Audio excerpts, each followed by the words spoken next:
Hello मेरे NEET के प्यारे साथियों। ये है पूरी सीरीज का एनसीईआरटी सीरीज का पार्ट 4 जिसमें हम कवर करने वाले हैं एनिमल किंगडम्स के बारे में। एनिमल किंगडम जो है वो क्लासिफिकेशन बायोलॉजिकल क्लासिफिकेशन में अगर हम देखें तो सबसे लास्ट में एनिमल्स के लिए रखा गया है। मैंने जैसा कि आपको वादा किया था कि हम पूरा वर्ड टू वर्ड एनसीईआरटी के जितने भी शॉर्ट नोट्स हैं मैं यहाँ कवर करा दूंगा। तो आप इसी तरीके इंश्योर रहें, एक के बाद एक सारे पार्ट्स आते रहेंगे और सब एक एक पॉइंट में कवर कर लेंगे। बट थोड़ा सा प्रॉब्लम यहाँ आएगी क्योंकि ये वाला चैप्टर थोड़ा सा लेंदी होने वाला है। तो जैसा कि मैंने प्रॉमिस किया था आप लोगों से कि पूरा चैप्टर 1 घंटे में कवर कर लिया जाएगा, बट मुझे एनसीईआरटी भी कवर करनी है। इसलिए मैं एनिमल किंगडम्स को एक्चुअली एक पार्ट में नहीं कवर कर पा रहा हूं, तो इसी वजह से मैंने उसको दो पार्ट्स में कवर किया है। पार्ट 4 में हम लोग पहला क्लासिफिकेशन कॉर्डेटा तक पढ़ेंगे। कॉर्डेटा तक क्या होगा हमारा फर्स्ट पार्ट का, फर्स्ट पार्ट में हम एनिमल किंगडम का कॉर्डेटा तक का पार्ट पढ़ेंगे। सेकंड पार्ट में हम लोग कंप्लीट करेंगे क्या, कॉर्डेटा के बाद वाले जितने भी आपके क्या होते हैं, कॉर्डेटा के अंदर जितने भी क्लासेस आती हैं उन सबको हम क्लासिफाई करेंगे। क्यों? क्योंकि ये थोड़ा सा लेंदी होने वाला है। उस लेंदी पार्ट के बेसिस पे मैं यहाँ पहला पार्ट शुरू कर रहा हूँ इस चैप्टर का, जो होने वाला सीरीज का हमारा फोर्थ पार्ट, ओके, जिसमें हम पढ़ेंगे एनिमल किंगडम के बारे में। तो जब हमारा बायोलॉजिकल क्लासिफिकेशन स्टार्ट जब हमने किया तो पूरे बायोलॉजिकल क्लासिफिकेशन में हमें पता चलता है कि पूरा क्लासिफिकेशन बेस्ड है किसी ना किसी तरीके से आपके एलिजिबिलिटीज पर। तो बेसिस ऑफ क्लासिफिकेशन क्या बन जाता है, जब भी आपको एनिमल किंगडम स्टार्ट करना है तो कोई बोले एनिमल्स को अगर हमें क्लासिफाई करना है तो एनिमल्स को क्लासिफाई करने के लिए आपको उसके लिए क्राइटेरिया डिसाइड करना होगा कि किस बेसिस पर आप उनको क्लासिफाई करेंगे। वहां पर मॉर्फोलॉजी यूज कर सकते थे, सेलुलर स्ट्रक्चर कर सकते थे, बट यहां पर क्या यूज किया गया कि इतने मिलियंस ऑफ एनिमल्स और स्पीसीज को अगर हम क्लासिफाई करना है तो क्या तरीका हो सकता है। तो हम आसपास कोई भी देखे, when you look around us you see the many animals with the different structure, सबके स्ट्रक्चर्स अलग अलग हैं, डिफरेंट स्ट्रक्चर एंड फॉर्म, सबके फॉर्म अलग हैं। Over a million of species, लाखों करोड़ों स्पीसीज यहां पर प्रेजेंट हैं। ओके, डिस्क्राइब्ड अभी तक पता चल चुकी हैं, मिलियंस ऑफ स्पीसीज हैं, बट उन्हें अभी तक क्लासिफिकेशन नहीं प्रोवाइड हुआ। तो इसलिए हमारे लिए जरूरी हो गया है, इंपॉर्टेंट टू क्लासिफाई देम। तो क्लासिफिकेशन से मदद से होगा क्या, क्लासिफिकेशन की मदद से आप उनको असाइन कर सकते हो एक सिस्टेमिक पोजीशन, और इसलिए जो भी न्यूली फॉर्म आपके क्या हो गए, न्यूली डिस्कवर्ड स्पीसीज हैं, उनकी एक एग्जैक्ट पोजीशन पता चल जाएगी कि वो अलाइन कहां करते हैं। कि कोई भी अगर डिस्कवर हुआ है नया ऑर्गेनिज्म तो इजीली आप बता सकते हो किसकी बेसिस पे, जब अगर क्लासिफाई करेंगे तब तो आप बता पाओगे कि ये किससे सिमिलैरिटीज रख रहा है। अगर आपके पास कोई क्लासिफिकेशन ही नहीं है, कोई फॉर्मेट ही नहीं है, तो उसको रखोगे कहां। तो न्यूली डिस्कवर्ड एनिमल को अपनी पोजीशन ही नहीं पता चल रही है। ओके, तो अगर क्लासिफाई कर सकते हो तो ये आप न्यूली बॉर्न या न्यूली डिस्कवर्ड एनिमल्स को उसकी पोजीशन दे सकते हो, उसकी स्थिति बता सकते हो कि भाई तू यहां अलाइन करता है। ओके, फंडामेंटल फीचर्स क्या देखने होते हैं आपको, तो fundamental features used for the classification. Okay, animal को अगर क्लासिफाई करना है तो फीचर्स क्या देखने हैं, तो ध्यान से देखिएगा क्या क्या क्या फीचर्स देखने हैं। सबसे पहला फीचर जब आप किसी को कवर करने जाएंगे तो देखिएगा, पहला अरेंजमेंट ऑफ सेल देखिएगा। क्या देखना है आपको, arrangement of cell. Sir cell of arrangement of cell कैसा देखेंगे वो अभी बात करेंगे। सेकंड आपको देखना है उसकी बॉडी, बॉडी की क्या देखनी है, सिमेट्री देखनी है। सिमेट्री बोले तो किस तरीके से उसको कट कर रहे हैं, किस प्लेन से वो कट हो रहा है, सिमेट्री क्या शो कर रहा है। हाँ, इसके बाद आती है बॉडी कैविटी। तो nature of coelom, nature of coelom, body cavity को क्या कहा जाता है बेटा, सिलोम कहा जाता है। तो सिलोम किस टाइप का, उसकी गुहा किस प्रकार की है वो बताना है। फिर उसके पास उसका जो खाना डाइजेस्ट कैसा हो रहा है, बॉडी के अंदर हो रहा है कि बॉडी के बाहर से खाना ले रहा है। तो पैटर्न क्या है उसके, काय काय का pattern sir, patterns of digestion. Okay, digestive system उसका देखना है, साथ में आपको उसका सर्कुलेटरी सिस्टम देखना है, सर्कुलेटरी सिस्टम देखना है, और रिप्रोडक्टिव।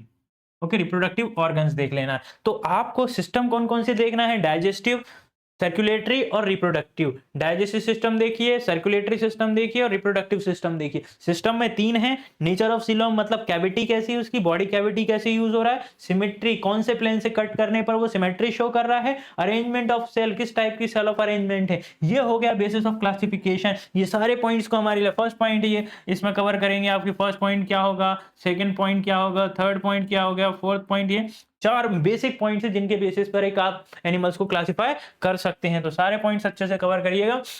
सबसे पहले आता है उनका लेवल ऑफ ऑर्गेनाइजेशन। देखिए, लेवल ऑफ ऑर्गेनाइजेशन मतलब होता है कि अगर आप पूरी तरीके से सेल को बनाना चाहेंगे तो शुरुआत इसे ध्यान से सुनिएगा कि वो या तो एक सेल के बेसिस पर हो सकता है, अगर थोड़ी सेल्स मिल जाती हैं तो वो आपका क्या बना लेता है, वो बना लेगा आपका क्या, टिश्यू लेवल तक पहुंच जाएगा। तो क्या बनाएगा, ये सेल से बन जाएगा आपका टिश्यू लेवल तक पहुंच जाएगा। टिश्यूज जो हैं वो क्या बना लेंगे, आपका टिश्यू सिस्टम बना सकते हैं, टिश्यू सिस्टम बनाएंगे। क्या टिश्यू सिस्टम मिलकर आपके ऑर्गन बनाएंगे? यस सर, ये ऑर्गन बनाएंगे। ऑर्गन से ऑर्गन सिस्टम तक पहुंच जाएगा, ऑर्गन सिस्टम आ जाएंगे। और जिनके पास ऑर्गन सिस्टम नहीं है वो ऑर्गन सिस्टम से भी बड़े हो जाएंगे, वो हो जाएंगे आपका क्या, ऑर्गन सिस्टम के बाद फुल ऑर्गेनिज्म लेवल पे आ जाएगा। तो इस तरीके से ऑर्गेनाइजेशन चलता है, एक के बाद एक कॉम्प्लेक्सिटी आती जाती है। तो बेसिकली है तो मल्टी सेलुलर, तो एक सेलुलर लेवल पे तो बहुत कम मिलेंगे। तो एक लेवल पे हैं अगर एनिमल्स, तो उन्हें हम क्या कहेंगे, यूनिसेलुलर कहेंगे। इससे ऊपर पहुंच गए तो टिश्यू लेवल पे बात करेंगे हम। तो चाहे जितने भी फाइलम्स हमारे पास हैं, उन फाइलम्स को हम ऐसे उंगलियों के हिसाब से पढ़ेंगे कि इस हाथ में जितने भी हैं और इस हाथ में जो फाइलम्स है, ये हमारे 10 क्या हो गए, पूरे फाइलम्स हो जाते हैं। ओके, 10 फाइलम्स में इसी बेसिस पे क्लासिफिकेशन होगा। सबसे पहले लेवल ऑफ ऑर्गेनाइजेशन में जाएंगे तो उसमें पता चलता है कि अगर मेम्ब्रेन ऑफ द एनिमेली, जितने भी मेंबर्स हैं एनिमेलियाज के, वो सब के सब कैसे हैं, मल्टी सेलुलर है। मतलब सेलुलर लेवल पे तो बहुत कम ही मिलेंगे, but the different in pattern of organisation, सब हैं तो multi cellular. All the members are multi cellular, सभी मेंबर्स को मल्टी सेलुलर बोल रहा है। यानी कि एक बात सुन मेरे भाई, क्या कुछ सेलुलर लेवल पे होंगे, जैसे स्पॉन्जेस की बात करें, जितने भी पॉरीफेरा में रखे गए हैं वो स्पंजेस हैं आपके। स्पंजेस जो है वो सेलुलर लेवल पे रहेंगे। यानी यहां पर कौन है आपके, स्पॉन्जेस। तो स्पंजेस क्या में आ जाएंगे आपके, स्पंजेस सेलुलर लेवल पर हैं। ओके, जो सेलुलर लेवल पे हैं स्पंजेस बोले तो पॉरीफेरा में रख दिए गए, किसमें, पॉरीफेरा में। ओके, आगे पढ़ेंगे में पॉरीफेरा में कौन कौन आ गया है। पॉरीफेरा में स्पंजेस रखेंगे अपन। तो सेल अरेंज हो जाती है as a loose cell aggregation. Aggregation का मतलब होता है क्या, एग्रीगेट मतलब क्या होता है, बंचेस में। ओके, बंचेस में रहती हैं। बंचेस मतलब पूरी तरीके से ग्रुप्ड रहती हैं। टिश्यू नहीं होता है बट ग्रुप्ड सेल्स रहती हैं, बहुत सारी सेल का गुच्छा रहता है। उस गुच्छे को हम क्या कहते हैं, एग्रीगेट कहते हैं। बहुत सारी सेल्स क्या रहती हैं वहां पर, एग्रीगेट रहती हैं। बहुत सारी सेल्स एग्रीगेट हो जाती हैं। चल, सम डिवाइडेड टू द लेवर अमंग द सेल्स, तो उनमें से किसी को हमने लेवर सेल्स बोल दिया, किसी को हमने क्या नाम दे दिया, अलग अलग फंक्शन के बेसिस से जो काम परफॉर्म कर रहे हैं उनके फंक्शन के बेसिस पे हमने क्लासिफाई कर दिया। ओके, टिश्यू लेवल पे जो पहुंच गए हैं, अब आगे हमारे कुछ टिश्यू लेवल पे भी आ गए होंगे। तो जो टिश्यू लेवल पर आ गए हैं उन्हें हम क्या कहेंगे, सिलेंड्रेट्स। तो जितने भी टिश्यू लेवल पे हैं वो कौन है आपके, सिलेंड्रेट हैं। ओके, सिलेंड्रेट्स किस में आएंगे, समझ में आया आपके, सिलेंट्रेट्स यहां पर आ जाएंगे, टिश्यू लेवल पे सिलेंट्रेट्स आ जाते हैं। तो इनकी सेल परफॉर्मिंग होती है as the some function. Cell जो है वो कुछ स्पेशल फंक्शन परफॉर्म करने लगते हैं और इस तरीके से अरेंज हो जाती हैं कि उस ग्रुप ऑफ सेल्स को एक काम दे दिया, दूसरे ग्रुप ऑफ सेल्स को दूसरा काम दे दिया। यहां पर हर ग्रुप ऑफ सेल्स का अपना अपना काम है और ये जो ग्रुप ऑफ सेल है वही टिश्यू पहुंच गया है। ओके, group of cell is called tissue. Tissue level पे कौन है आपका, तो यहां पर इस अगर हम हाथ की बात करें तो ये पहला हो गया हमारा पॉरीफेरा। पॉरीफेरा कैसा, सेलुलर लेवल पे है। इसके बाद जो है हमारा कौन है, इसके बाद हमारा सिलेंट्रेटास है। तो सिलेंट्रेटा टिश्यूज लेवल पे पहुंच गए हमारे पास। ओके, अब आता है ऑर्गन लेवल पे। तो ऑर्गन लेवल पे आते हैं चाहे आपके प्लांटी हेलमिन्थीज। तो देखो टिश्यू और टिश्यू सिस्टम लेवल तो यहाँ हो गया, बट जो जिनके पास ऑर्गन मिल चुका है तो सर वो ऑर्गन लेवल पे कौन होंगे, तो यहाँ पर आएंगे आपके कौन, प्लांटी हेलमिन्थीज। कौन सी है, प्लांटी। ओके, प्लांटी हेलमिन्थीज आ गए। एंड द अदर हायर फाइलास, जितने भी हायर फाइलास होते हैं वो भी ऑर्गन लेवल पे होते हैं, क्योंकि टिश्यूज जो हैं, टिश्यू और टिश्यू मिलकर टिश्यू सिस्टम या फिर ऑर्गन ही तो बनाते हैं। ये दोनों मिलकर टिश्यू और टिश्यू सिस्टम ऑर्गन का फॉर्मेशन करेंगे। आगे ध्यान से सुनिए, टिश्यूज ग्रुप करके क्या बना लेते हैं, ऑर्गन बना लेते हैं। The group of tissues form iron. जैसे कि सेल मिलकर टिश्यू बनाते हैं, वैसे ही टिश्यू और टिश्यू सिस्टम मिलकर क्या बना देते हैं, तुम्हारा पूरा का पूरा एक ऑर्गन बना देते हैं। ऑर्गन से मिलकर बनते हैं ऑर्गन सिस्टम। जैसे हमारी ही बॉडी में देख लो बहुत सारे ऑर्गन सिस्टम है।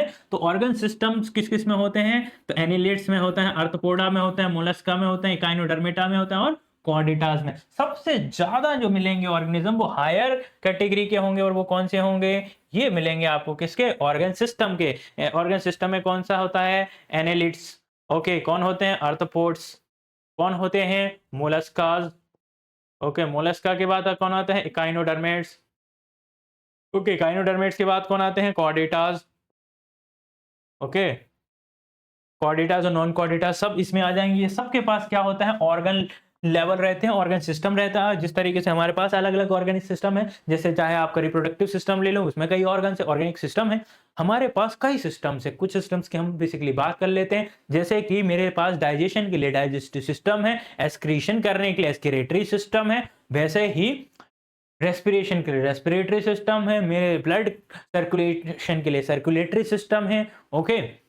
हमारे पास अलग अलग सिस्टम्स कैरीड आउट हो रहे हैं। अगर एक सिस्टम की बात करें, एक सिस्टम में कई ऑर्गन्स एक साथ एसोसिएट रहते हैं, और हर एक सिस्टम के सारे ऑर्गन एक साथ परफॉर्म करेंगे एज अ सिस्टम, और सारे सिस्टम कोऑर्डिनेटली मेरी बॉडी के अंदर एक ऑर्गेनिज्म को बना के रखे होंगे। तो मैं एक ऑर्गेनिज्म पहुंच चुका हूं जिसमें मेरे पास कई सिस्टम्स हैं, ओके, एक कॉम्प्लेक्स सिस्टम बना हुआ है मेरे अंदर, हमारे अंदर भी हो सकता है। अब आता है कि ऑर्गन लेवल या इसके बेसिस पे पहुंच जाए तो इनके पास क्या होते हैं, और ऑर्गन लेवल होते हैं, और ये फंक्शनल सिस्टम्स काम करते हैं सारे, जैसे डाइजेस्टिव सिस्टम हो गया, और सर्कुलेटरी सिस्टम, और रिप्रोडक्टिव सिस्टम हो गया। एग्जांपल के लिए याद रखिएगा, कुछ एग्जांपल्स ले लेते हैं कि डाइजेस्टिव सिस्टम में क्या होता है, मे बी इनकम्प्लीट और कंप्लीट। देखो डाइजेस्टिव सिस्टम कंप्लीट और इनकम्प्लीट कैसे, क्योंकि देखो अगर दो ओपनिंग है तो वो कंप्लीट कंप्लीट कहलाएगा, सिंगल ओपनिंग है तो वो क्या कहलाएगा, आपका इनकम्प्लीट कहलाएगा। तो सिंगल ओपनिंग है अगर, तो सिंगल ओपनिंग है या तो माउथ हो सकता है या एनस हो सकता है,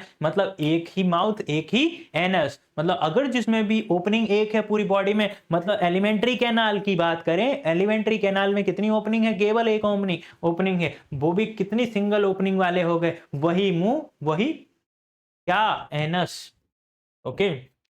किसमें देखने को मिला है जिसका मुंह और एनस एक होता है, तो जितने भी आपके प्लेंटी हेलमिंथीज होते हैं, प्लेंटी हेलमिंथीज में क्या होता है, आपको क्या देखने को मिलेगा, as an platyhelminthes complete mouth and anus in the higher phylum. तो प्लांटी हेलमिंथीज तक के जितने भी लोग हैं, कौन कौन, प्लांटी हेलमिंथीज के जितने भी फाइलम है, phyla till the phylum till the Plantae helminths कैसे मिलेंगे, इनकम्प्लीट मिलेंगे, क्योंकि विचारों में क्या नहीं होता है, दो ओपनिंग नहीं होती, सिंगल ओपनिंग से काम चलाते हैं। वही मुंह हो गया, वही एनस हो गया, ओके। पर उसके बाद वाले प्लांटी हेलमिंथीज से आगे वाले जितने भी मेंबर्स होंगे वो कैसे रहेंगे तुम्हारे, वो सारे मेंबर्स हमारे हायर फाइला वाले हैं, इसलिए उनके पास कंप्लीट रहेगा, एक रहेगा मुंह और एक रहेगा एनस, अलग अलग। सर्कुलेटरी सिस्टम की बात कर लें, क्योंकि एक सिस्टम हम एग्जांपल ले रहे हैं, अगर उनके पास में ब्लड वेसल्स हैं, ब्लड वेसल्स है तो उसके अंदर बहेगा, नहीं बह रहा है तो वो ओपनली कहां बहेगा, कैविटी में बहेगा। ब्लड फ्लो होना है, और ब्लड फ्लो होने के लिए चाहिए आपको क्या, एक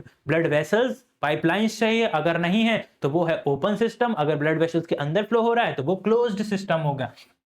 तो ओपन बोले तो ब्लड पंप आउट, बाहर की कैविटी में ही फ्लो हो रहा है, तो उसे हम क्या कहेंगे, उस कंडीशन में ओपन सर्कुलेटरी सिस्टम कहलाएगा। अब इसको कोई भी सेल्स को या फिर टिश्यूज को अगर ब्लड की जरूरत है, ऑक्सीजन की डिमांड है, तो उनको डायरेक्ट डुबकी लगानी पड़ेगी उस ब्लड के तालाब में, उस कैविटी में जितना भी ब्लड फ्लो हो रहा है उसी में ही डुबकी लगानी पड़ेगी। तो याद रखिएगा, टिश्यू बाथ डायरेक्टली कोई डायरेक्ट वहां पर पहुंचाएगा नहीं, तुम्हें सीधे डुबकी मारनी पड़ेगी। बट क्लोज्ड में ब्लड जो होता है वो ब्लड वेसल्स के अंदर, जैसे कि कैपिलरीज हो गई, आर्टरीज हो गई, वेन्स हो गई, इनके साथ फ्लो होता है, ब्लड वेसल्स में फ्लो होता है क्लोज्ड में। ब्लड वेसल्स में कहां कहां, जैसे आपका इसमें O2 कंटेनिंग ब्लड होता है, इसमें छोटू कंटेनिंग ब्लड होता है, और इसमें बेसिकली क्या होती है, स्मॉल ब्रांचेस होती हैं, ओके, जो इससे दोनों टाइप का ब्लड बेसिकली प्योर ब्लड ही कैरी करता है, इम्प्योर तो टिश्यूज के अंदर रहता है।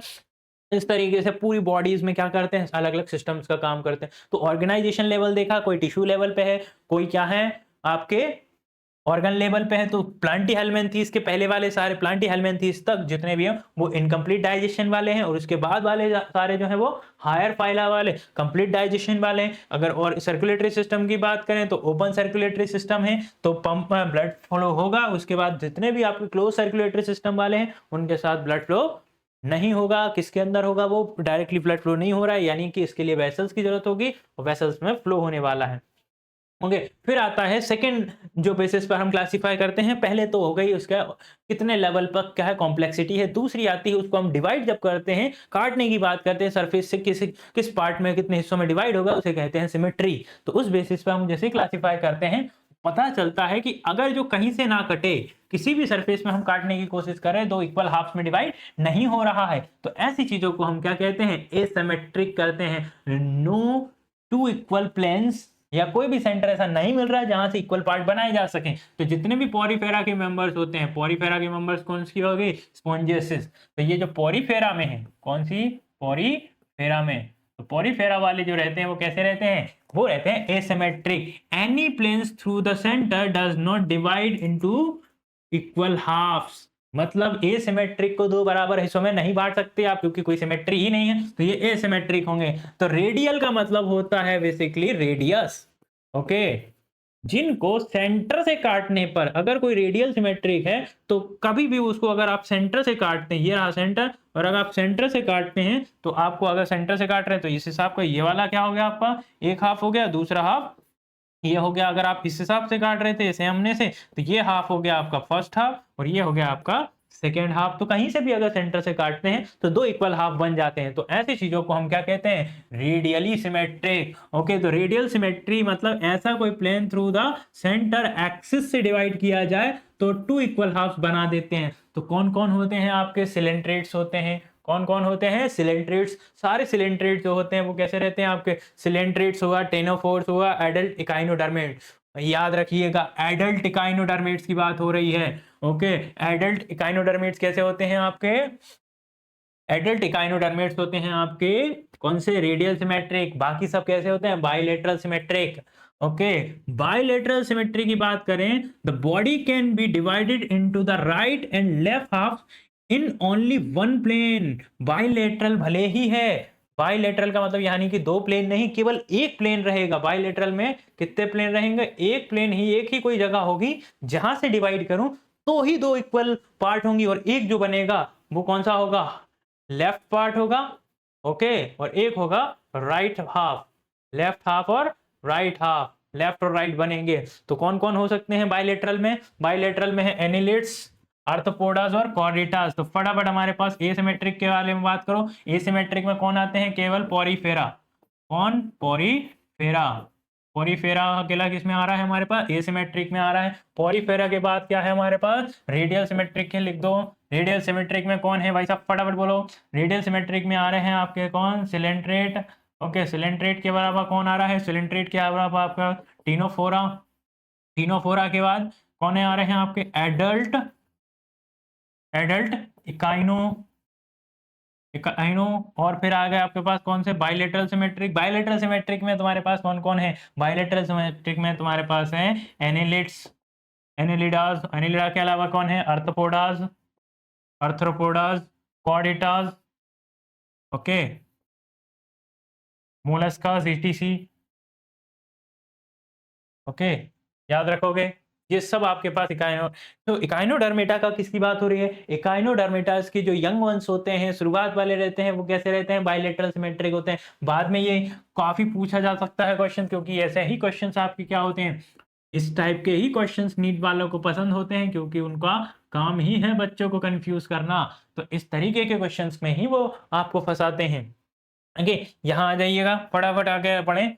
मेरे पास है तीसरा लेवल ऑफ डिवीजन की, किस बेसिस पर, बेसिस ऑफ क्लासिफिकेशन अगर हम करेंगे तो होगा वो आपकी कि ऑर्गन जो है वो किस तरीके से फॉर्म्ड होंगे, कौन से ब्लास्टोसिस्ट से फॉर्मेशन होगा। या तो वो दो लेयर से बने हुए हैं तो डिप्लोब्लास्टिक हुए, अगर तीन लेयर से बने हो तो ट्रिप्लोब्लास्टिक ऑर्गेनाइजेशन होगा। तो ऑर्गेनाइजेशन का लेवल क्या है, डिप्लोब्लास्टिक है, या टू लेयर्ड रहे तो डिप्लोब्लास्टिक, अगर थ्री लेयर्स रहे तो ट्रिप्लोब्लास्टिक्स कहलाएंगे। ओके, काफी ज्यादा यहां से इसलिए पूछा जाता है क्योंकि हमारे रिप्रोडक्शन वाले चैप्टर में जब हम मेम्ब्रेन से ऑर्गन फॉर्मेशन पढ़ते हैं तो ये चीजें हमारे लिए काफी इंपॉर्टेंट हो जाती हैं। ओके, डिप्लोब्लास्टिक बेसिकली याद रखना कि टू लेयर्ड रहेंगी, दो लेयर वाली अगर हैं तो उसे हम क्या कहेंगे, डिप्लोब्लास्टिक। ट्रिप्लोब्लास्टिक मतलब कितनी, 3 लेयर्ड रहेंगी। अगर 3 लेयर से बने हुए हैं ऑर्गन्स या पूरी बॉडी कवर्ड है 2 लेयर से, डिप्लोब्लास्टिक। 3 लेयर से कवर्ड है तो ट्रिप्लोब्लास्टिक। तो 3 जर्म सेल्स और 2 जर्म सेल्स वाले होते हैं। तो एम्ब्रियोनिक स्टेज में अगर 2 जर्म सेल्स रहती हैं तो उसे हम क्या कहते हैं, डिप्लोब्लास्टिक कहते हैं। एक कहलाएगी उसकी बाहर वाली, जिसे हम कहेंगे आउटर। आउटर बोले तो कौन सी है, एक्टोडर्म। ओके, डर्मा मतलब क्या होती, स्किन होती है, और एंडोडर्म मतलब आंतरिक चर्म। ये तो ये हो गई इनर मेम्ब्रेन। तो इनर लेयर जो है उसके क्या कहेंगे हम, एंडोडर्म। ओके, एंडोडर्म जो रहती है वो क्या होता है, मेसोग्लिनिया। ओके, अनडिफरेंशिएटेड लेयर को हम क्या कहते हैं, एंडोडर्म जो रहती है। उसके बाद अनडिफरेंशिएटेड जो रहती है उसका याद रखिएगा क्या कहा जाता है, मीसोग्लिया। मीसोग्लिया जो रहती है वो कैसा होती है, अनडिफरेंशिएटेड लेयर होती है। अनडिफरेंशिएटेड समझ रहे हो, इसके पास कोई भी तरीके से अपना कोई फंक्शन है ही नहीं, यूनिक फंक्शन नहीं है, इसकी यूनिक आइडेंटिटी नहीं है, यानी कि इसको कुछ अपना फंक्शन असाइन हुआ ही नहीं है अभी। इसको जो बनाना चाहो वैसे यूज कर सकते हो इन द बिटवीन सिलेंट्रेट्स। कहां पर मिलेंगे आपको, सिलेंट्रेट्स तक के जितने भी हैं वो मिलेंगे। किस किस के बीच में होते हैं, तो एक्टोडर्म और एक्टोडर्म के बीच में एक लेयर होती है जिसको कहते हैं हम मेसोग्लिया। ये अनडिफरेंशिएटेड लेयर है इसलिए ये डिप्लोब्लास्ट कहलाएंगे। ओके, एग्जांपल किसकी बात कर रहे हैं हम, सिलेंट्रेट्स की बात हो रही है। सिलेंट्रेट्स में क्या रहती है, मेसोग्लिया होती है। अब आते हैं ट्रिप्लोब्लास्ट। ट्रिप्लोब्लास्ट मतलब 3 लेयर्स जर्म सेल्स ऑलरेडी बन चुकी हैं। पहला होगी बाहर वाली लेयर जिसका नाम है एक्टोडर्म, अंदर वाले का नाम हो गया, बीच वाले का मेसोडर्म, और सबसे अंदर वाली जो होगी वो कौन सी होगी, एंडोडर्म। मतलब आपके पास 3 लेयर्स रहेंगी ऐसे। ओके, तीनों लेयर्स अच्छे से याद रखिएगा, तीनों लेयर के बेसिस पे डिवाइड है। एक लेयर होगी आपकी कौन सी, एक्टोडर्म, इसके अंदर मिल जाएगी कौन तुम्हारी, ये मिल गई तुम्हारी मेसोडर्म। ओके, बीच में है एंडोडर्म। तो एग्जाम्पल क्या देख सकते हो, प्लांटीहेल्मिन्थेस ऑनवर्ड। उसके बाद वाले जितने भी हैं प्लांटीहेल्मिन्थेस के ऊपर वाले सब क्या हैं, इससे हायर वाले मेंबर्स भी सब ट्रिप्लोब्लास्टिक हैं, कोई भी डिप्लोब्लास्टिक नहीं है। उसके पहले प्लांटीहेल्मिन्थेस के पहले वाले आप देख लो, सबको किस में इंक्लूड कर सकते हो आप, डिप्लोब्लास्टिक में यूज कर सकते हो, 2 लेयर वाले। और इससे थोड़ा सा ज्यादा कॉम्प्लिकेशंस अगर हम क्लासिफिकेशन का देखें तो हम बॉडी कैविटी देख सकते हैं। बॉडी कैविटी बोले तो उनकी बॉडी में कि कोई जगह खाली है कि नहीं, उनके ऑर्गन के बीच में कोई जगह है कि नहीं, उस बेसिस पर हम क्या बोलते हैं, सिलोम बोलते हैं। सिलोम क्या होती है, उसकी बॉडी कैविटी होती है। वो जगह जो मेम्ब्रेन के बीच में खाली रह जाती है उस जगह को हम क्या कहते हैं, सिलोम, बॉडी कैविटी कहते हैं। Okay, body cavity. Body cavity के बेसिस पे अगर हम क्लासिफाई करते हैं तो हमें पता चलता है कि क्या क्या है इनके पास। ओके, बॉडी कैविटी में क्या है और यहाँ पर क्या है, उसके बेसिस पे हम क्लासिफाई कर रहे हैं। ओके, देखो ध्यान से, तो body cavity between the body walls, किसकी बात हो रही है, वॉल्स की बात हो रही है, and the gut line by the mesoderm. तो मेसोडर्म का फॉर्मेशन जो होता है वो किसकी वजह से होता है, सिलोम का फॉर्मेशन जो है एक्चुअली मेसोडर्म से ही होता है। मेसोडर्म की प्रेजेंस और एब्सेंस डिसाइड करती है कि सिलोम क्या होगा।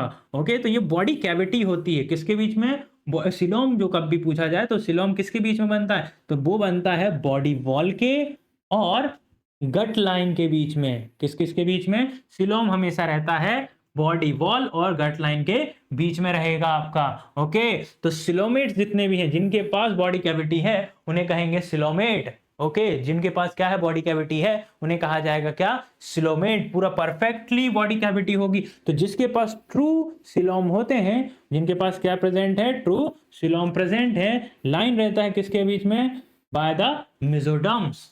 तो एग्जाम्पल के लिए बात कर ले हम, तो एनिलिडा के बाद वाले जितने भी मेंबर्स हैं, बोले तो फर्स्ट है एनिलिडा, दूसरा है मोलस्का, तीसरा है आर्थ्रोपोडास एंड इकाइनोडर्मेटा, हेमिकॉर्डेटास और कॉर्डेटास।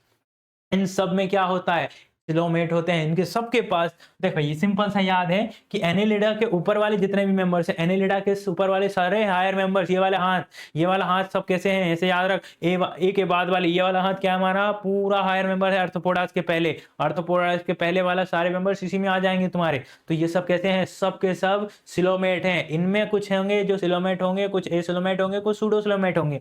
ओके, यहाँ देखो सूडोसिलोमेट, सूडोसिलोमेट साफ साफ समझ में आ रहा है कि अभी सूडो वर्ड ही क्या होता है, आभासी, छलावा, आभासी। ओके, फॉल्स, बहुत चीजों को क्या कहते हैं हम, सूडो कहा जाता है। तो body cavity is not line by the mesoderm, but mesoderm present as a scattered pouches. Okay, पूरी तरीके से ये देखो, सिलोम जो रहेगा हमें पता है कि इस तरीके से अगर ये है, तो ये हो गया हमारे पास क्या, ये मेम्ब्रेन हो गई पूरी क्या हमारी, देखो ये पूरी मेम्ब्रेन क्या होगी हमारी, एंडोडर्म और मेसोडर्म, ठीक है, एंडोडर्म और सॉरी एंडोडर्म और एक्टोडर्म। अब इसके बीच में अगर क्या आ गया, इसके बीच में अगर एक मेम्ब्रेन में बना देता हूं, ओके, ये हो गई आपकी मेसोडर्म और इसके बीच में ये हो गई इसकी एंडोडर्म, तो ये एक्टोडर्म होगी बीच वाली, और ये बीच में जो जगह बच रही है, जो किसकी वजह से बनती है, हमारे मेसोडर्म की वजह से बनती है, ये तुम्हारा सिलोमेट का फॉर्मेशन करती है। किसका फॉर्मेशन करती है, सिलोमेट का फॉर्मेशन करती है। बट अगर इसमें केवल कुछ जगह बची है आपके पास, कैसे, ये रही, और इसमें कुछ कुछ जगह जो है वो सिलोम है, तो इस जगह को, ऐसी चीजों को हम क्या कहते हैं, सूडो सिलोमेट कहते हैं। पूरी तरीके से सिलोम नहीं है, बट सिलोम की तरह ही काम करे। तो छोटे छोटे जो कैविटीज बनती हैं, तो बॉडी कैविटीज जो है वो पूरी तरीके से मेसोडर्म से नहीं बन पाती हैं, बट मेसोडर्म जो होती है वो प्रेजेंट रहती है एज अ स्कैटर्ड पाउच के फॉर्म में, स्कैटर्ड पाउच के फॉर्म में प्रेजेंट होती है। तो ऐसे कहलाते हैं किसमें, एस्क्लेमेंथीज में, जितने भी राउंड वॉर्म्स होते हैं उन सब में।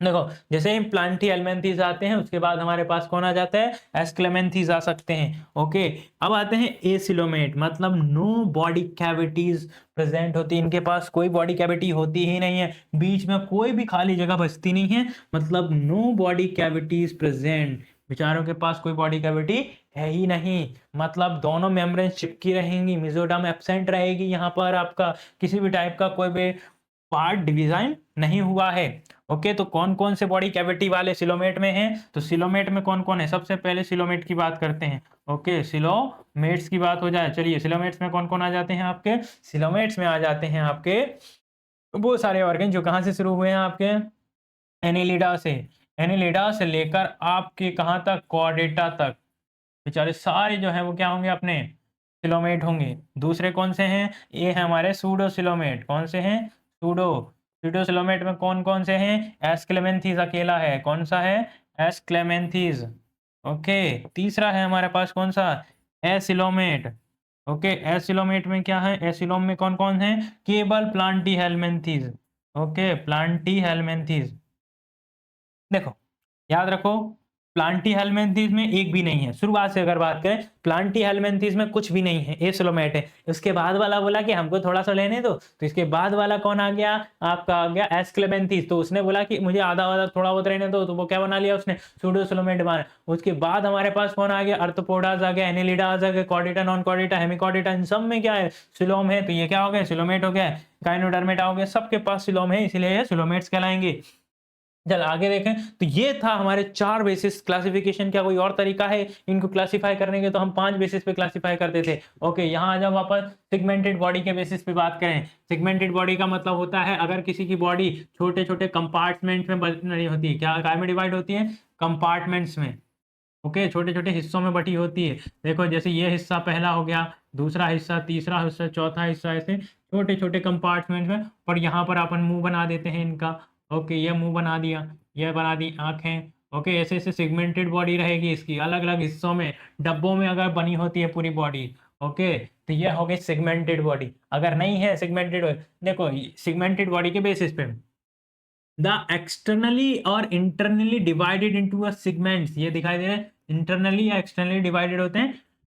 हाँ, इसको क्या कहा जाता है, मेटामेरिक सेगमेंटेशन। मेटामेरिक सेगमेंटेशन मतलब दोनों तरफ से अगर देखें तो बराबर बराबर हिस्से होते हैं, तो मेटामेरिक सेगमेंटेड देखें। एग्जांपल के लिए किसकी बात हो रही है, अर्थवॉर्म की। केचुए में क्या रहता है, पूरा अर्थवॉर्म में हमारे पास सेगमेंटेड बॉडी रहती है, उसकी पूरी बॉडी रहेगी। उस पूरी बॉडी में हम बात करें तो एक लंबी बॉडी के पास आपको क्या मिलेगा, ऐसे सेगमेंटेड बॉडीज मिलेगी। ये सेगमेंटेड बॉडी क्या है, अलग अलग हिस्सों में डिवाइडेड है। तो एनिलिड्स का एक मेंबर है अगर हम देखें एनिलिड्स में कौन आते हैं आपके, अर्थवॉर्म आते हैं, और अर्थवॉर्म में सेगमेंटेड बॉडी पाई जाती है, सब में क्या है, सेगमेंटेड बॉडी है। इसमें नीट के बेसिस पे क्वेश्चन पूछते हैं कि कौन है सेगमेंटेड बॉडी वाले, तो एनिलिड्स हैं, क्योंकि एनिलिड्स का वर्ड ही एक्चुअली क्या होता है, एनिलिड खुद एक ग्रीक वर्ड है जिसका मतलब ही होता है रिंग या सेगमेंटेड बॉडी वाले ऑर्गेनिजम्स। चलो यहाँ पर आते हैं, नेक्स्ट है हमारी क्या, notochord. To be honest notochord क्या होती है, तो वो याद रखिएगा कि हमारे पास नोटोकॉर्ड में ओके इधर ही है, इरेजर देखो ध्यान से। जैसे इरेज किया मुझे पता चला नोटोकॉर्ड में क्या है, इसके ऊपर क्वेश्चन काफी पूछे गए हैं, तो ध्यान रखिएगा। A dorsal rod like mesodermally driven structure during the embryonic life, जब वो पेट में रहता है, एम्ब्रियोनिक स्टेज में रहता है, जब वो बेबी फॉर्मेशन हो रहा होता है, जाइगोट से डेवलप हो रहा होता है, तो उस समय एम्ब्रियोनिक लाइफ डेवलपमेंट के समय उसमें मेसोडर्म से क्या स्ट्रक्चर फॉर्म्ड होते हैं, डॉर्सली रॉड शिप स्ट्रक्चर होते हैं। तो animal with the notochord equals to a chordates.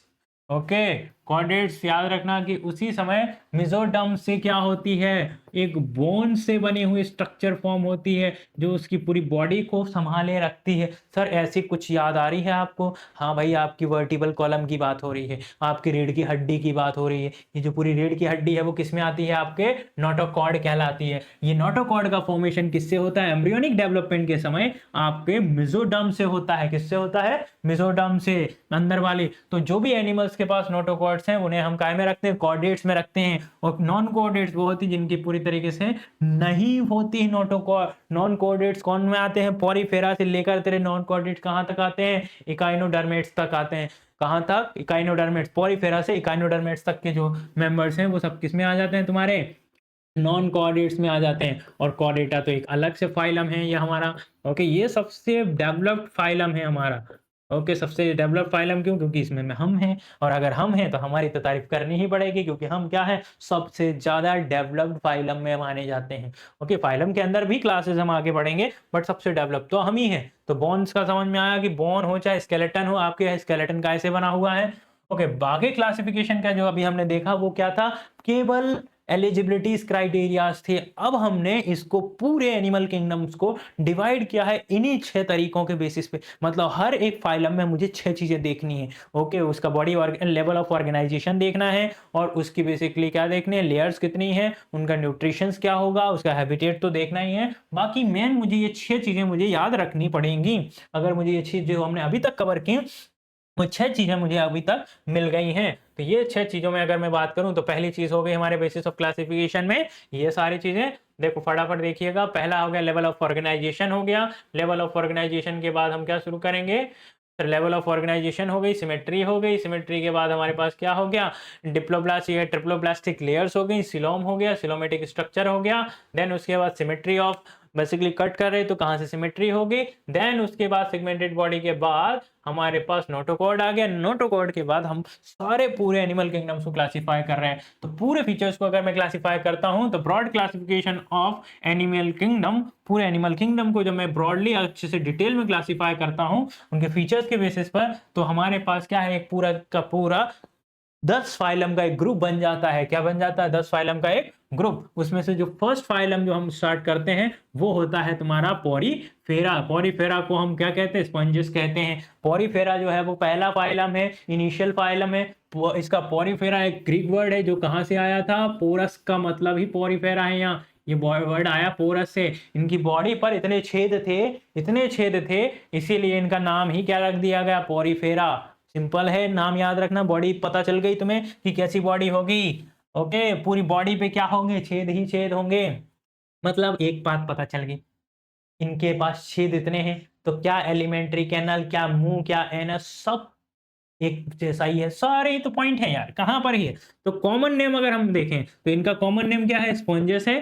Mostly जो है वो कहां मिलेंगे, मेराइन। क्योंकि मैंने बोला था जब एनिमल किंगडम पढ़ा, प्लांट किंगडम जब मैं पढ़ा रहा था तो वहां एक सिंपल सी बात हमने डिस्कस की थी। सर क्या की बात डिस्कस की थी, कि जो प्रिमिटिव या पहली लाइफ आई थी वो कहां से शुरू हुई थी, वो शुरू ही वाटर से हुई थी। यानी कि प्लांट का हो चाहे एनिमल का, जो पहला ऑर्गेनिज्म या पहला ग्रुप ऑफ एनिमल्स आएंगे वो कहां से मिलेंगे, सिर्फ वाटर से ही, और वो भी मेराइन वाटर से ही मिलेंगे। तो वहां पर हमारे कौन आ रहे थे, एल्गीज आ रहे थे।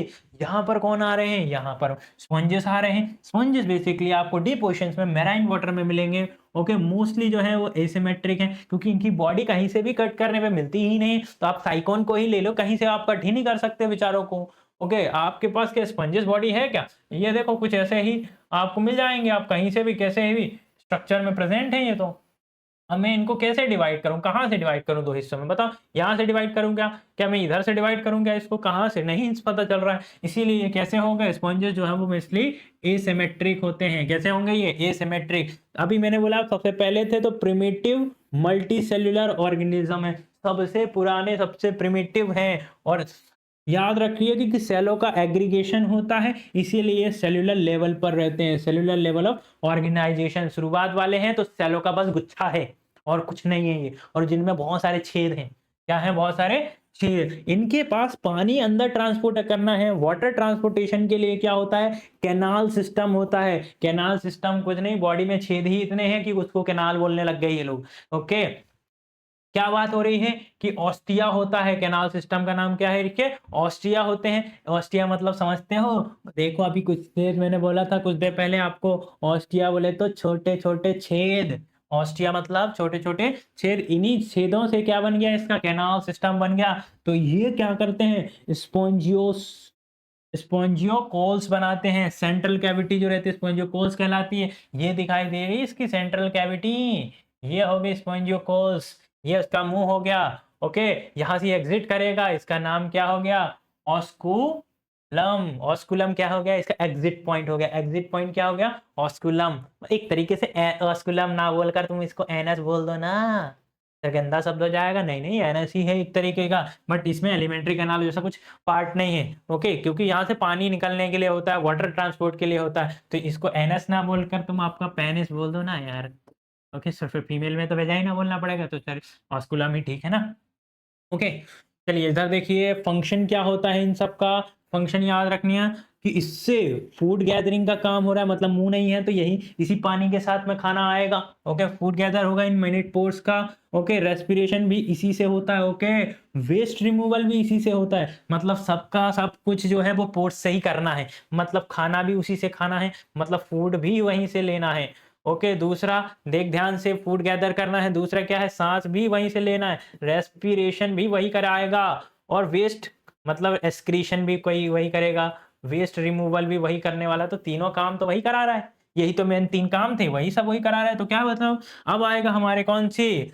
ओके, क्वाइनोसाइट्स। क्वाइनोसाइट्स जो होता है, क्वाइनोसाइट्स क्या होती है? इसकी कॉलर सेल्स होती हैं। Collar cells line spongiocoels and the canals. Okay, line क्या होती है इसके? स्पॉन्जियोसेल्स और canal system help in the food capturing. याद रखना है, इसमें छोटे छोटे से हेयर लाइक स्ट्रक्चर ही समझ लो, जो ऊपर से इसको क्या करते हैं? कैप्चर करने में मदद करते हैं। मैं थोड़ा सा बनाने की कोशिश करता हूं आपके लिए। ओके, ऐसे समझ लो कि क्या करेंगे। ये हो गए पार्ट, ये नीचे वाली सरफेस, ये हो गए इसके ऊपर पोर्स ही पोर्स। ये लहराते रहेंगे, इस तरीके से लहराएंगे। इस तरीके से लहरा कर क्या करेंगे? जो भी चीजें आएंगे उसको कैप्चर कर लेंगे और खा लेंगे। भैया इनके पास छेद तो ऑलरेडी पड़े हुए हैं, तो ये कैप्चर करने में मदद करते हैं। तो याद रखना, लाइंस होती हैं जो क्या करती हैं? स्पॉन्जियो और सेल्स के बीच में होती है, कैनाल बनाते हैं, कैनाल तक पहुंचाएगा और ये खाने को कैप्चर कराएगा। सर ये इनका डाइजेशन कहाँ होता होगा? पूरी बॉडी में कहाँ पर डाइजेस्ट होते हैं? तो डाइजेशन होता है इंट्रासेल्युलर। इंटरसेल्युलर नहीं हो रहा है, इंट्रासेल्युलर। सेल के अंदर नहीं है, 2 सेलों के बीच में हो रहा है भाई साहब। याद रखिएगा, पूरा सेल के अंदर नहीं जाता है, ये 2-4 सेल्स के बीच में ये जगह जो है वो इनके बीच में करता है। ओके, इंट्रासेल्युलर, इंटरसेल्युलर नहीं हो रही है। बात को ध्यान में रखो, क्या बात हो रही है यहाँ? उसने साफ साफ बताया आपको। तो क्या बताया? हम लोग जब भी ये करते हैं किसके थ्रू करेंगे बोले? देखो ध्यान से, इंट्रासेल्युलर, 2 सेलों के बीच, क्योंकि ऑर्गन है ही नहीं, किसके अंदर जाएगा? ये यहाँ पर क्या करेंगे? इन दोनों के बीच में करेंगे। 2 सेलों के बीच में, 2 सेलों का गुच्छा है, इन गुच्छों के बीच में जो जगह है यहाँ पर डाइजेशन करेंगे। 2 सेलों के गुच्छों के बीच में इंट्रासेल्युलर डाइजेशन होता है। स्केलेटन की बात मेरे से करो मत। क्यों? क्योंकि ये कैसे होते हैं? स्पाइकुली होते हैं। मतलब इनकी बॉडी के ऊपर क्या होती है?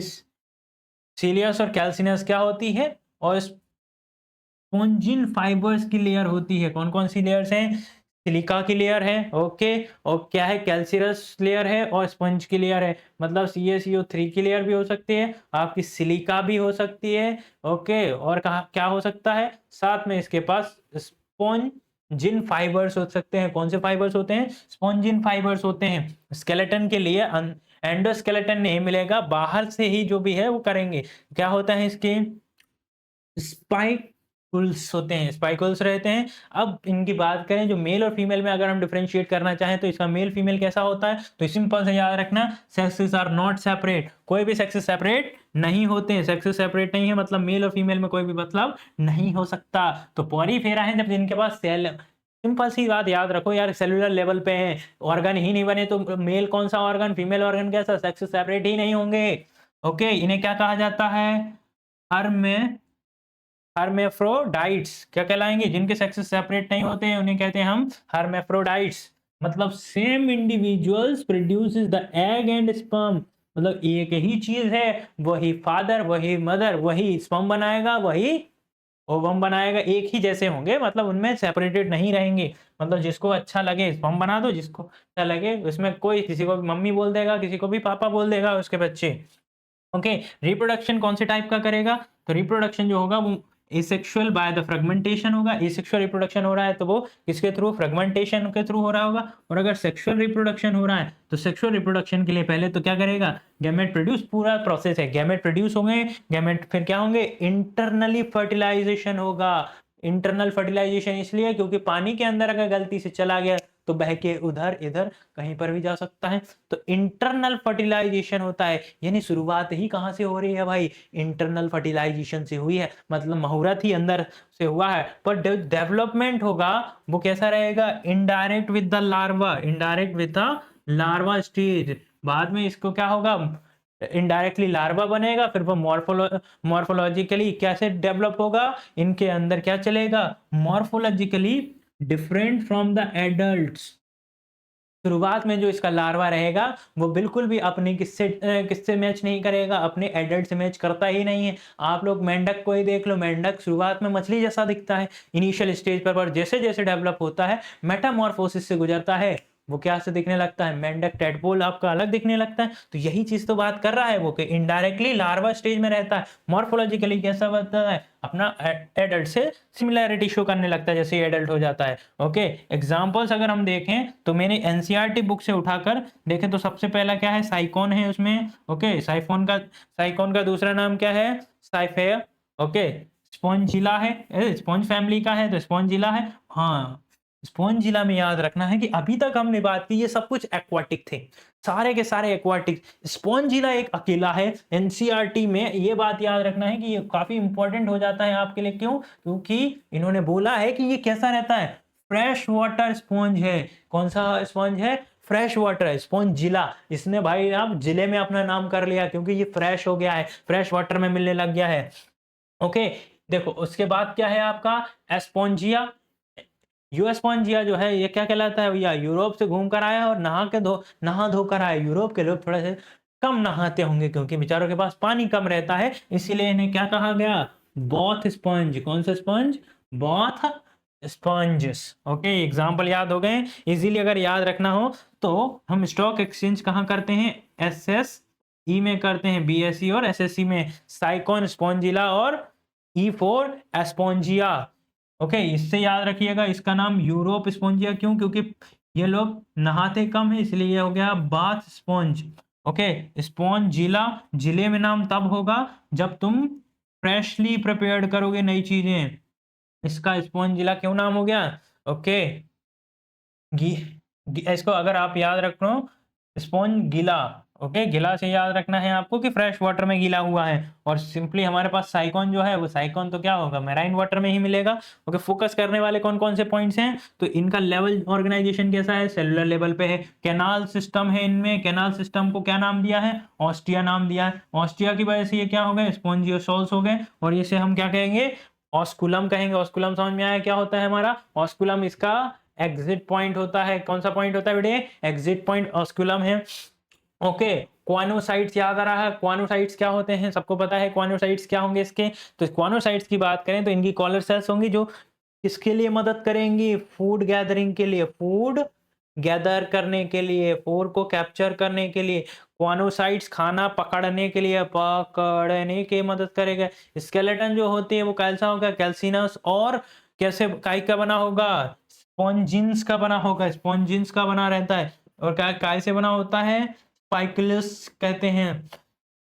ओके, हर्मेफ्रोडाइट्स मतलब sexes are not separate, sexes not separate को हम कहते हैं हर्मेटो सॉरी हर्मेफ्रोडाइट्स। और इसके इनडायरेक्टली क्या बनता है? ये लार्वा स्टेज से बनते हैं। लार्वा स्टेज और एडल्ट स्टेज दोनों में डिफरेंट, बहुत ज्यादा डिफरेंस होता है। ओके, चलिए आगे बढ़ते हैं। सेकंड फाइलम जो आता है, सेकंड फाइलम होता है हमारा क्या?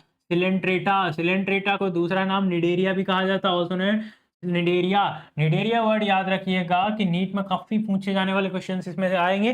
पहले तो ये कहाँ मिलेगा? एक्वाटिक है। ओके, मोस्टली ज्यादातर मेंबर्स क्या हैं? मोस्टली बोला है, सारे नहीं बोला है। मोस्टली कैसे हैं? मेराइन है। कुछ कुछ कहाँ मिल जाएंगे? फ्रेश वाटर में भी मिलते हैं। ओके, ससाइल्स और फ्री स्विमिंग, कहीं पर ससाइल समझते हो, कहीं कहीं पे चिपके हुए मिल जाएंगे। एक तरीके से जड़ की तरह है, एक जगह रुके हुए। या फिर फ्री स्विमर्स होते हैं, कहीं पर भी क्या हो सकते हैं? स्विम करके जा सकते हैं। ओके, इनकी सिमेट्री की बात करें तो ये कैसे होते हैं? रेडियली सिमेट्रिक होते हैं, मतलब ज्यादातर मेंबर्स जो रहेंगे गोल रहने वाले हैं। ज्यादातर मेंबर्स चांसेस है कि गोल होंगे वाले, स्टार फॉर्म में हो जाएंगे, ऐसे कुछ रहेंगे। बॉडी की ऑर्गेनाइजेशन या लेयर देखें तो डिप्लोब्लास्टिक होंगे, मतलब इसके पास 2 लेयर होंगी पूरी बॉडी में। टिश्यू लेवल पे पहुंचेंगे अब, सेल्स मिलकर हमारी क्या बन चुके हैं? टिश्यूज बन चुके हैं, मतलब थोड़ी सी कॉम्प्लेक्सिटीज आ गई हैं। इनका जो नाम है सिलेंट्रेटा हुआ या निडेरिया हुआ, वो वर्ड आया था एक्चुअली कहाँ से? आपका निडोब्लास्ट से। ये निडोब्लास्ट जो होते हैं इनके पास होते हैं निडोसाइट्स। निडोसाइट्स का मतलब होता है ऐसे जिनके पास क्या होंगे? स्टिंगिंग कैप्सूल्स होते हैं, नेमेटोड्स होते हैं, लोकेटेड ऑन द टेंटिकल्स। इनके पास कहाँ होते हैं? टेंटिकल्स होते हैं for the body of the encourage defences and the prey captures. अरे याद रखो सिंपल, जिनके पास क्या होते हैं? एंटीनाज होते हैं। एंटीना वाले सारे आपके क्या हो गए? एंटीनाज वाले सब हो गए आपके क्या? एंटीनाज वाले अपने प्रे से बचने के लिए जिनके पास एंटीनाज हैं वो सब कुछ आ जाएंगे आपके सिलेंट्रिड्स में। Okay, gastrovascular cavity with the single opening. Okay, gastrovascular है यानी कि बॉडी के अंदर की बात हो रही है। ओके, सिंगल ओपनिंग है, मतलब ये क्या है? इनकम्प्लीट है भाई साहब, इनकम्प्लीट। तो याद आ रहा है सिंपल सी चीज की अगर दोनों ओपनिंग रहेंगी, माउथ और एनस दोनों रहेगा तो कंप्लीट सिस्टम होने वाला है। अगर एक ही ओपनिंग रहती है तो सिंगल ओपनिंग वाले कैसे होंगे? इनकम्प्लीट होंगे। माउथ जो रहता है वो कहां पर होता है? हाइपोस्टोम में रहता है। Digested both and extra cellular and the intracellular. तो डाइजेशन जो रहता है वो एक्स्ट्रा सेल्यूलर भी होता है, सेल के बाहर भी कर सकता है और सेल के बीचों बीच भी कर सकता है। सेल के बीच में इंट्रा बात हो रही है, इंटरसेल्यूलर नहीं। ओके, स्केलेटन सिस्टम की बात करें, हड्डी काय की बनी होती है? किसी किसी में कोरल बॉडी होती है और किसी किसी में कैल्शियम कार्बोनेट का क्या बना होता है? कैल्शियम कार्बोनेट का स्केलेटन बना होता है। ओके, दो बेसिक बॉडी फॉर्म्स में मिलेगा। या तो ये मिल सकता है किसके फॉर्म में? पॉलिप के फॉर्म में, या फिर मिल सकता है मेड्यूसा। पॉलिप और मेड्यूसा के फॉर्म में। ओके, इसकी बॉडी कैसी होती है? सिलेंड्रिकल और सेसाइल होती है। ओके, पॉलिप और इन दोनों में डिफरेंस अच्छे से याद रखिएगा। क्या क्या पॉलिप के बारे में? पॉलिप कैसे होते हैं? सिलेंड्रिकल होते हैं। पॉलिप कैसे होते हैं? सिलेंड्रिकल बॉडी वाले होते हैं। पॉलिप कैसे होते हैं? सिलेंड्रिकल बॉडी और सेसाइल होते हैं। सेसाइल समझते हो? सेसाइल मतलब एक जगह रुके होने वाले। ओके, एक जगह रुककर काम करेंगे। एग्जाम्पल के लिए क्या ले सकते हो? हाइड्रा और एडम्सिया। ओके, पॉलिप में क्या क्या आ जाएंगे आपका? हाइड्रा आ जाएगा और दूसरा कौन आ जाएगा आपका? एडम्सिया। ओके, एडम्सिया भी आ जाएगा, हाइड्रा और एडम्सिया। मेड्यूसा में कौन कौन आ जाएगा? तो मेड्यूसा में याद रखिएगा अम्ब्रेला शेप्ड रहेंगे। ये किस शेप में रहेंगे? अम्ब्रेला शेप में रहेंगे। ओके, ये रहे अम्ब्रेला शेप में। ओके, ये लोग कैसे रहते हैं? ऐसे अम्ब्रेला शेप में रहते हैं। और ये कैसे रहते हैं आपके? इस तरीके से सिलेंड्रिकल शेप में रहते हैं। ओके, तो ये रहा आपका क्या? पॉलिप हो गए। ये हो गए आपके कौन से? Medusa. Okay, umbrella shape, freely swimming होते हैं। और इसमें एग्जाम्पल कौन से हो गए, ऑरेलिया और जेलीफिश। आपने देखा होगा जेलीफिश इसी तरीके से ऊपर तैरती हुई जाती है, उसके बीच में ऐसा बहुत सारा स्ट्रक्चर रहता है जेलीफिश में, और ये ऊपर की तरफ इस तरीके से ऐसे फ्लोट करती होगी। फ्रीली क्या होती है, स्विमर्स होते हैं, फ्रीली स्विमर्स होते हैं। तो जेलीफिश क्या हो गई, जेलीफिश को जब भी तुम्हारे पास क्या आ जाए, सिलेंट्रेट्स आ जाए, तो उसमें इसी तरीके के ऑर्गेनिजम्स को तुम्हें रखना है। अल्ट्रेशंस ऑफ द जनरेशन कैसे होता है, ये आगे कैसे बनेंगे, कौन किससे बनने वाला है, क्या मेड्यूसा से पॉलिप बनेगा या पॉलिप से मेड्यूसा बनेगा। तो सिंपल याद रखेगा, मेटाजेनेसिस होगा। तो पॉलिप्स जो होंगे प्रोड्यूसेस होंगे मेड्यूसा से एसेक्सुअली। पॉलिप्स का फॉर्मेशन होता है किससे, मेड्यूसा से। कौन सी मेथड के थ्रू, एसेक्सुअली। तो कौन किससे बनेगा, पॉलिप बनते हैं मेड्यूसा से। पॉलिप बनते हैं कैसे, मेड्यूसा से produce, sorry polyp produces medusa, इस ओके उल्टा हो गया। कौन कौन, मेड्यूसा जो हैं ये वाले फ्रीली स्विमर्स बनते हैं किससे, पॉलिप से। ये पहले पॉलिप रहता है और ये धीरे धीरे आपके पॉलिप जो हैं काय में बन जाएंगे, मेड्यूसा बन जाएंगे। कुछ मेड्यूसा बनाएंगे और जो मेड्यूसा है वो बाहर चले जाएंगे और पॉलिप अपनी जगह पर वहीं रहता है। तो medusae form polyps sexually. Okay okay, हमारे पास दोनों कॉन्सेप्ट क्लियर हो गए हैं। तो ध्यान से सुनिए, पी से एम बनेगा एसेक्सुअली, और एम से पी बनेगा सेक्सुअली। क्लियर है, मतलब अगर आपके पास क्या है, अगर आपके पास पहले प्यूलिप है, प्यूलिप से अगर क्या बना रहे हो, मेड्यूसा बना रहे हो, तो ए सेक्सुअल रिप्रोडक्शन करना होगा। और अगर तुम्हारे पास क्या है, मेड्यूसा और तुम्हें प्यूलिप चाहिए, तो सेक्सुअल रिप्रोडक्शन कराओ और क्या बन जाएगा, सेक्सुअल रिप्रोडक्शन से प्यूलिप बन जाएगा। सिंपल है। ओबेलिया का एग्जाम्पल ले सकते हो, ये दोनों प्रोसेस समझने के लिए हमारे पास एग्जाम्पल्स देखते हैं। तो हमारे पास एग्जाम्पल कौन कौन से आ गए, Physalia. Okay, Portuguese man of war कहा जाता है, इसे क्या कहा जाता है, Portuguese man of war. Portuguese man of war कौन है, फसालिया। ओके, फसालिया याद रखना, वो इंडिया को किसने फंसा लिया था, अपनी बातों में फंसा लिया था किसने, Portugal man of war, man of war ने, मैन ऑफ वॉर। तो इंडिया में जितना भी एक तरीके से हमें कवर किया, हमें इन्वेड किया गया है, वो पोर्चुगीज ने सबसे पहले क्यों आए थे, मैन ऑफ वॉर आके फंसा लिया था हमें। तो जो एडम्स की बात करते हैं, एडम्सिया जो है, तो वो सी एनिमोन्स होते हैं। कौन होते हैं, सी एनिमोन्स कहलाते हैं। ओके, पेनिट्यूला में कौन आएगा, सी पेन। सी पेन कौन है, पेनिट्यूला। कौन है, पेनाट्यूला कौन है, पेनाट्यूला से याद रखना, सी पेन। सी में तो यही मिलते हैं, ट्यूला से याद रखो, सी पेन पेनिट्यूला है। ओके, सी एनिमोन से याद रखिएगा, सिया एनिमोन, सी ई ए, बस ये थोड़ा सा स्पेलिंग में चेंज करना है, सिया मतलब सिया, वैसे से याद रखो। एडम सिया मतलब सी एनिमोन। ओके, जॉर्जिया बोले तो sea fan. Okay, Meandrina brain coral. Okay, Hydra और ऑरेलिया ओबेलिया।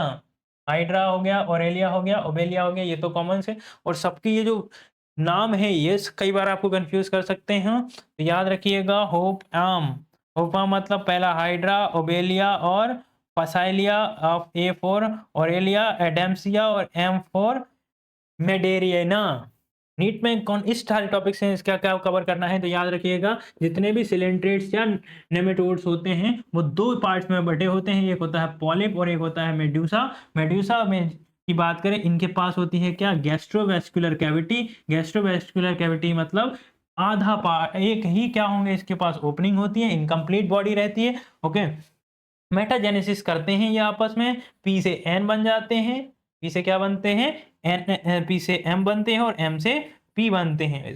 एक सेक्सुअली होता है और एक एसेक्सुअली होता है। इनकी अगर स्केलेटन की बात करें तो कोरल स्केलेटन होता है। कोरल स्केलेटन का मतलब कैल्शियम कार्बोनेट का बना हुआ स्केलेटन होता है। कवर हो गया ये पॉइंट हमारा। देखो नेक्स्ट 2-4 क्वेश्चन से लगाइएगा, बताइए, first phylum to show the organ system level organisation. तो बताओ, पॉरीफेरा, सिलेंट्रेटा, प्लांटीहेल्मिन्थेस और प्रोटोजोआ। ना प्रोटोजोआ है ना ही पॉरीफेरा है। अब प्लांटीहेल्मिन्थेस और निडेरिया। प्लांटीहेल्मिन्थेस में कोई ऑर्गन नहीं थे, बचा कौन सा, निडेरिया। ओके, चलो, bilateral symmetry first appeared in, bilateral symmetry सबसे पहले किस में अपीयर हुई थी? ओके, बायलेटरल सिमेट्री इसमें भी नहीं है। ओके, बायलेटरल सिमेट्री ये रेडियल सिमेट्री था। इसमें बताइएगा एनालिट्स का। ओके, इसी तरीके से हमारे पास क्या और हैं diploblastic condition seen in diploblastic कौन-कौन से होंगे? तो ये सारे जितने भी क्वेश्चंस हैं ये सारे लगाइएगा। इसी तरीके से मैं आगे के जितने भी कुछ 90 100 के आसपास क्वेश्चंस हैं जो मैंने आप लोगों के लिए निकाल के रखे हैं और ये सारे क्वेश्चंस जो हैं वो कंप्लीट करके नेक्स्ट पार्ट के ऊपर आ जाइएगा। सेकंड पार्ट अभी हमारा इसी चैप्टर का बाकी है जिसमें हम कंप्लीट करेंगे किसको? कोऑर्डिनेट्स को। ओके, कोऑर्डिनेट्स कंप्लीट हो जाएँगे अगर आपने ये कंप्लीट कर लिया तो।